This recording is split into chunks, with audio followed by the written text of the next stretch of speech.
It is that time again with What's Cooking with Chef Albert. Today I'm going to make for you one of our featured handheld item on our menu. It's the Italian sausage grinder, and I'm going to walk you through step by step.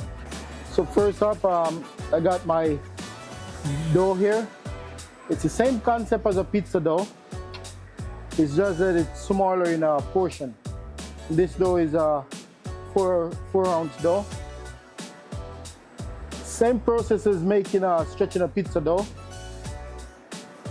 It's just that we're not going to use tomato sauce and all those other good stuff. A little stretch. So the puccia bread is famous in Italy.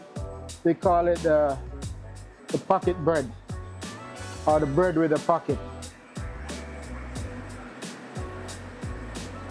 It's a bread that easy.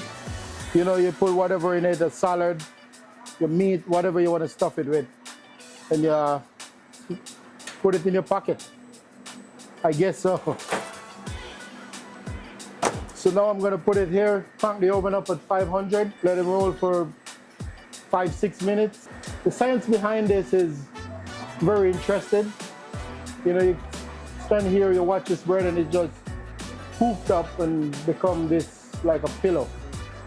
So we're gonna leave it here and let it do its thing.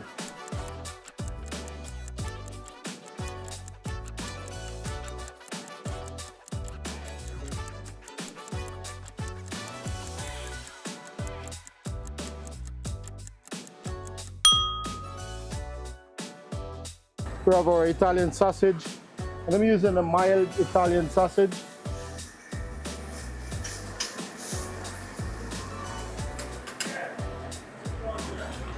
Some onions and peppers.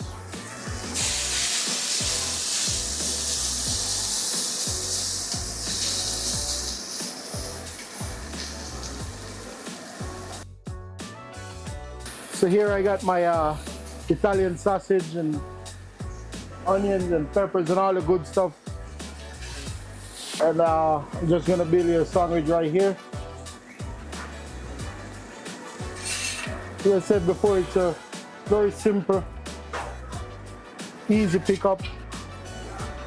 You know, after a long day of golf, you come to the grill. This should not take you more than 10 minutes for you to get it in the dining room. And there you have it, the Italian sausage grinder. So be sure to come over, check out this and a wide variety of options in the Sunset Grill at any time. It's a new menu, vibrant menu. Come and have fun with us.